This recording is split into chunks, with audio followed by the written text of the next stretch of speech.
What is up, guys? It is your boy Kezzy, and today we rank Phase 4. It's recently ended with Guardians of the Galaxy Holiday Special, and we're about to go into a new phase with the introduction of Kang the Conqueror and Ant-Man and the Wasp. But before that, I want to give my thoughts on Phase 4. You know, I think it's got its ups and downs, and a lot of people are hating on it, and they're wondering like if Phase 4 will even connect to anything. I have my theories. And I just wanted to put this video out so you guys know which ones I rank at the top and which ones I didn't really like. So yeah, before we get into this, if you like this type of content, grab that subscribe button and turn on that bell. That way you're notified every time we upload. We're going to be making some changes to this channel very soon, where the content will ramp up. The theme will be a little bit different, but I'm sure you guys will be excited.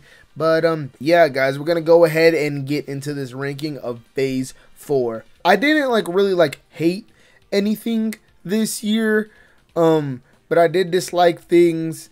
And the first three, we're gonna start off with projects, I should say, that I didn't enjoy as much as I thought, or didn't meet expectations, or the shows or the projects just weren't consistent or significant enough. For number 18, I'm gonna go with What If. I think What If had like 2 good episodes, one great one though, which was the Doctor Strange episode, but it just was not consistent.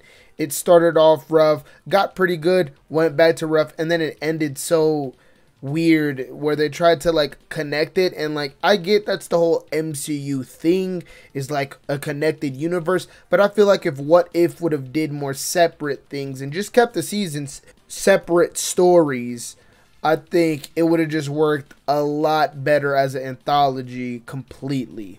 For number 17, we've got I Am Groot. This was cute. I liked it. I just don't think it was significant enough. It's obviously something fun for kids, and I can respect that, but it's just going to be on the back of my list because it's not doing much.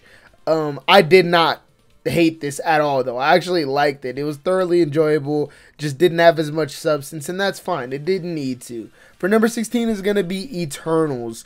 Now, I will review the entire MCU very soon. It'll be like a quick one where I'm just giving my points that I like, points that I didn't move in on, and it'll be a big project. But this movie has significantly went down in rating after rewatching it, and I just think there's a ton of plot holes.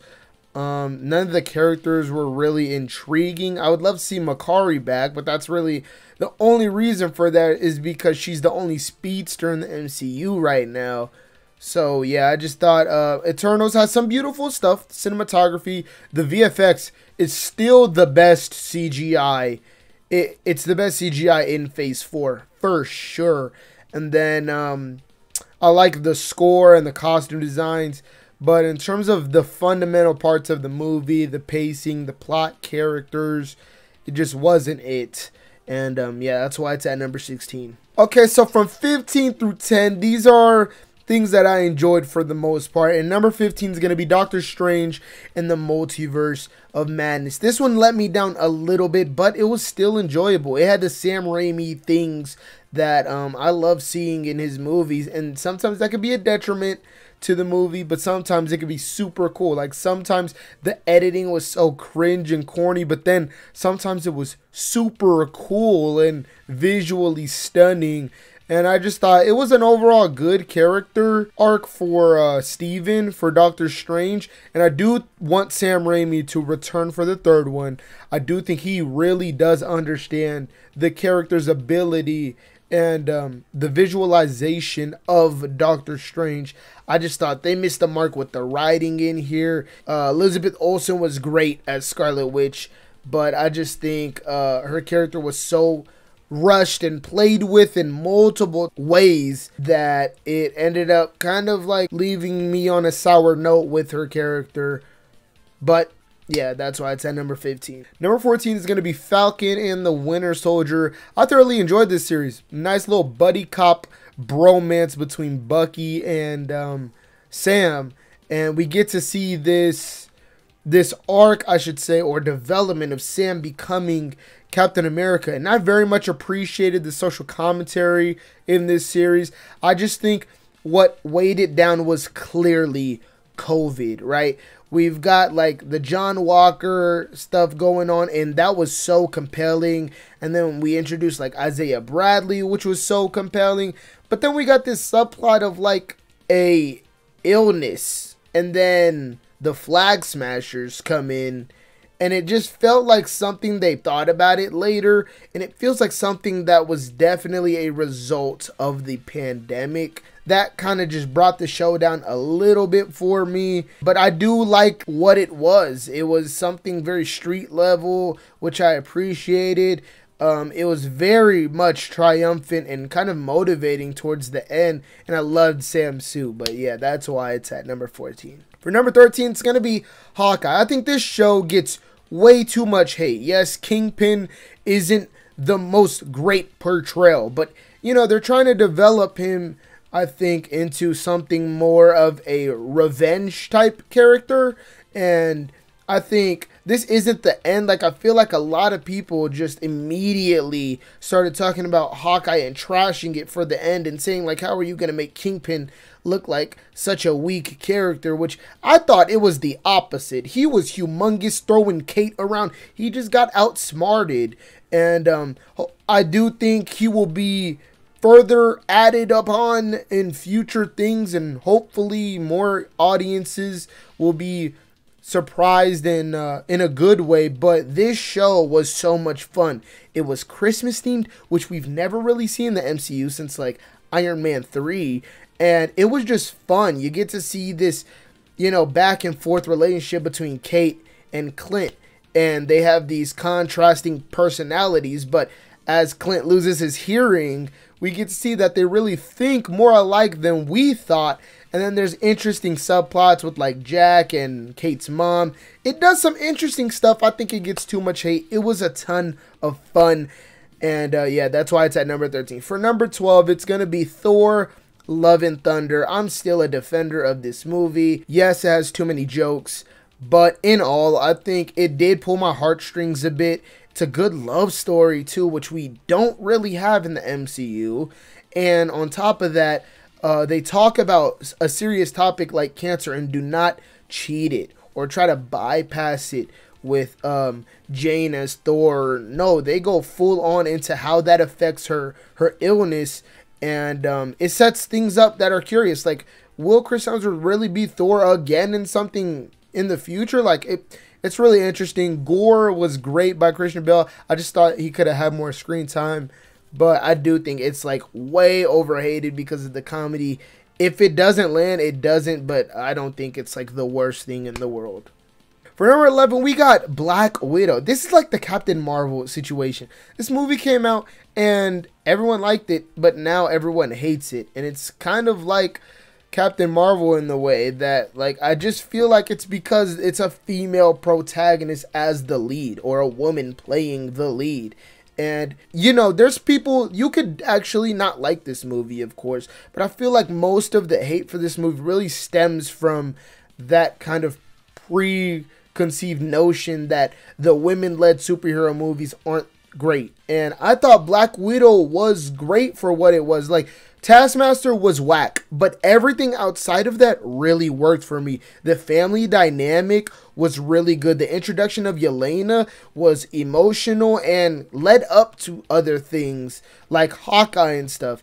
And it makes me really interested in where her character is going to go. Like, Red Guardian was so fun. The villain was pretty good, actually. And then, yeah, it gives us kind of this backstory of the Red Room and who was able to escape it and who wasn't, and how they're gonna fix that. And I just thought it was compelling. I just think the only thing that weighed this movie down was that it came out like 8 years too late, like way too late. But for number 10, it's gonna be Moon Knight. I thoroughly enjoyed this show.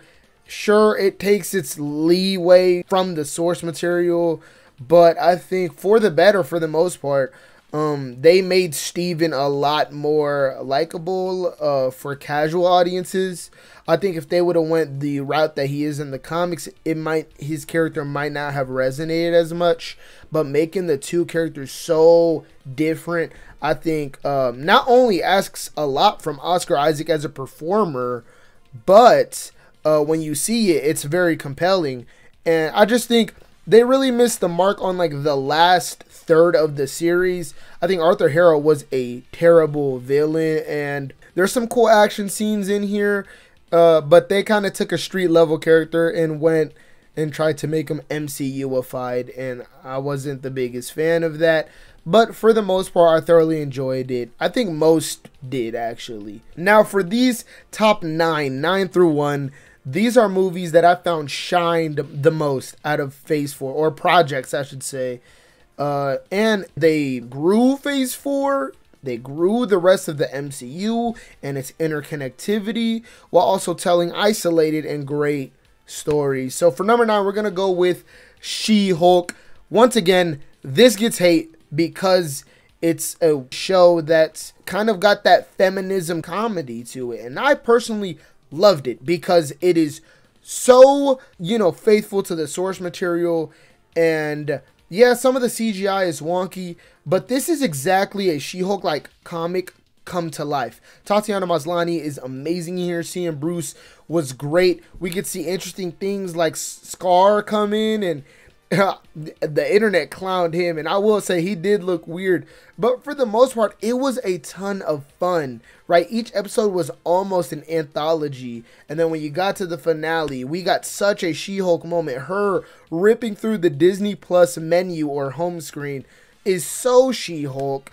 That is stuff she has done in the comics, and I cannot wait to see how she bounces off of other characters in the MCU, specifically Deadpool. I need a moment where her and Deadpool both break the wall at the same time, break the fourth wall, and they both notice each other doing it. I think that would be perfect. But yeah, She-Hulk's number 9. For number 8, it's going to be WandaVision. This show may not have ended on a high note, but man, it was something special. The anticipation each week after each episode was insane. The era of WandaVision was so iconic.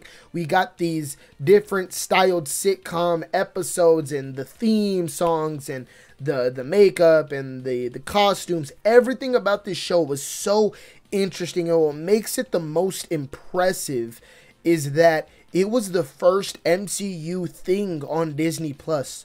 It was the first original thing they made in the MCU for Disney Plus. They didn't have a template to go off of, right? Everyone complains about the 6-episode format and the 9-episode format, but they didn't know. They just went balls to the wall with it, and it definitely was insane in the best ways possible, sometimes for the worst, but for most of it, it was a great character journey. We got to add on to the characters of Wanda and Vision, where, we knew they were lovers, but we never really got to spend time with them.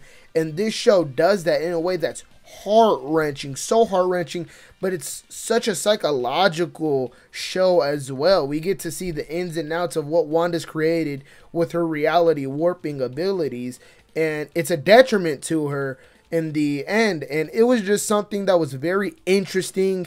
It was so hyped up every week. I will never forget seeing WandaVision and then anticipating each episode after the next. For number 7, we've got Miss Marvel. This is one of the safer picks on my list. I think this show just did exactly what it wanted to and did it well for the most part. I do think the villains, once again, were kind of weak, but other than that, it was so fun. It was super creative, very Edgar Wright-esque with the editing, and oh my God, Iman Vellani is a treasure. She is a diamond in the rough, a literal gold mine. They literally casted a real life Kamala Khan. She is such an MCU fan, and she's constantly talking about it, and I love how she doesn't really need to even pull a performance as Miss Marvel because she literally embodies that character. It was a ton of fun, especially seeing the differences they added to her character with the band, and then how it connects with time and her ancestors. I think that's going to connect with Kang in the future. And yeah, I really loved Miss Marvel. I cannot wait to see her in the Marvels. For number 6, we've got Werewolf by Night. I did a reaction to this, actually, which you guys can go check out on the channel. But I thoroughly enjoyed it. It was the first Disney Plus special presentation is what they call it. And it was amazing. It was this homage to like 30s and 40s horror classics made by Universal. But it didn't lean too much on it to where it kind of would put off some audiences. I think this is very easy to get into. It's fun. You know, it's got that old school Halloween horror feel. And the fact that we got like holiday themed specials is so cool. Michael Giacchino killed it with the music and killed it as a director. I cannot wait to see Werewolf by Night and where they put him in the future of the MCU. That's what interests me a lot. And the inclusion of Man-Thing and other characters. It was just such a good thing. It felt like they knew what they wanted to do. And they told it in such a timely manner. Like this 40 to 50 minute area, I just find it perfect. For number 5, it's going to be Shang-Chi.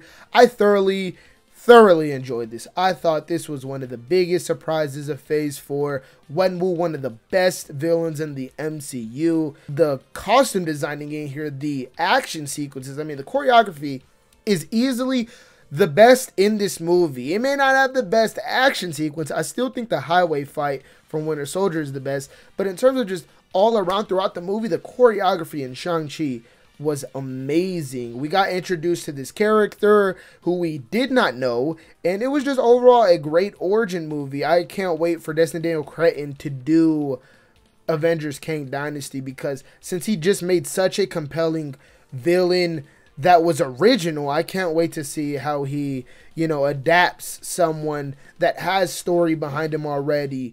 And I have full confidence that he will deliver on that movie. And Shang-Chi was a great eye-opener to, you know, that man's talent and what he could build, especially for the MCU. For number 4, we've got the Guardians of the Galaxy Holiday Special. This was just so pleasant to watch. And on top of that, I think I got a reaction. Yeah, there's a reaction on my YouTube channel for it if you guys want to check it out. But yes, I'm biased towards the Guardians. I love them. They're my favorite franchise in the MCU outside of Spider-Man, obviously, and the Avengers. But they are just such a heartwarming family. And you kind of forgot how much you loved them. And then you watch this and then you remember that, like, you love every single one of them. It was a great time. We got to see more between Mantis and Drax, which was fun. And yeah, it just brings a tear to your eye. It was something so simple yet heartwarming. We find some stuff out and we get some cool little cameos, and the music was amazing in it. I thought it was a ton of fun and kind of sets up Guardians 3 to be completely gut-wrenching. We are in my top 3. Before we get into this, you guys tell me your list. Maybe even your top 3, top 5, or all 18 Phase 4 projects. You guys tell me in the comments below. But yeah, for number 3, we're going to go Black Panther Wakanda Forever. Yeah, this made me want more of Ryan Coogler. I want him to do like an Avengers level movie. He has given us 2 for 2. Some of the best, like, arguably the best villains in the MCU behind like Thanos and maybe Green Goblin. Like Killmonger and Namor are both up there. And yeah, this was just great. I thought they handled the death of Chadwick Boseman very well. They did not have to make this movie yet. They did such a task that was so difficult, and I feel like they did it the best way possible. Shuri has an amazing character arc in this movie, and we go through the ups and downs of how spirits and rituals are compared to science, and the reality of the situation. And it hits so close to home that you can't do anything but be so invested in the movie. I think it has its problems with like the Everett Ross subplot after like the first half of the movie, but even like the inclusion of Ironheart made me excited for her series. The visuals of that movie were so great. I just thought it was a ton of fun. The music banged once again. Ryan Coogler delivered. That's why Black Panther Wakanda Forever is at my number 3, and I believe I did review it. At number 2, we've got Loki. This is the best MCU series there's only one episode that I consider weak, and it's episode 3. And I wouldn't even consider that weak because it is strictly for characterization on both Loki and Sylvie. And I don't think that's a bad thing at all. I just think it kind of slows down the series. But overall, this show was something so special. It made everything before kind of insignificant in this interesting way, and it kind of sets up this new era, this multiversal era of the MCU, telling us that, you know, those Infinity Stones, yeah, those are paperweights. You know, we are in a new era. And then we get the inclusion of He Who Remains, which is a variant of Kang. There were some emotional beats in here. Owen Wilson is amazing. I can't wait to see them again. And it just sets up interesting things for the MCU. Now that Sylvie killed He Who Remains, Kang is going to try to take over time, and he's most likely going to be successful at it. And it just got me so much more hyped for not only like Quantumania, but Loki season 2, because now it's interesting at where this ended off and how it's going to move forward. I thought it also stuck the landing, which all the MCU shows really didn't, other than like maybe She-Hulk. And yeah, Loki, I thoroughly enjoyed it. Can't wait for season 2. I got reactions on the channel to the first season. You better believe we will be reacting to that second season. But for number 1, what did you expect? It's Spider-Man No Way Home. This movie is the definition of historic. This movie was insane. The theatrical experience is something I will probably never ever experience. You know, I just think Endgame gave me the chills and all the emotions, but something about Spider-Man No Way Home hit me a lot more to my core. It's probably because I'm a huge fan of Spider-Man, but I just thought it did so well. A lot of people think this movie relies on its nostalgia when it's the opposite. You could replace Tobey Maguire and Andrew Garfield's Spider-Man with 2 completely random versions of Spider-Man, and the movie would still be just as compelling. The only difference is like a couple references wouldn't be in the movie for the audience to kind of chuckle or wink at. You know, like this movie took characters that we have loved previously and used it to develop a new version that we end up falling in love with. And it puts the entire like Homecoming trilogy and the rest of Tom Holland's appearances in the MCU as Spider-Man in Civil War, Infinity War, and Endgame, and it retrospectively makes it better. Homecoming hits you harder because you know how his story is going to conclude. Far From Home hits harder because you know how his story is going to conclude. Him and MJ, him and Ned, like it does so well, and it has its plot holes, I guess, but regardless, it's something so special. And in like 20 years, we'll be looking at that condo sequence the same way we look at the train sequence from Spider-Man 2. It's so historic. Jon Watts absolutely smashed it. And yeah, I got a review on the channel for No Way Home if you guys want to check it out, including every other Spider-Man movie that has been made between Andrew and Tobey. So if you guys want to check those out, you can. And for most of these, I have reviews or reactions. I think for all of these I do, so you guys can go check those out, other than I Am Groot, I think, and What If maybe. But yeah guys, that was my ranking of Phase 4. You guys tell me in the comments below what you guys thought, but more importantly, you guys rank Phase 4 in the comments below, whether that's only 5, your top 5, your top 3, anything, your favorite, anything. I love discussing with you guys in the comments.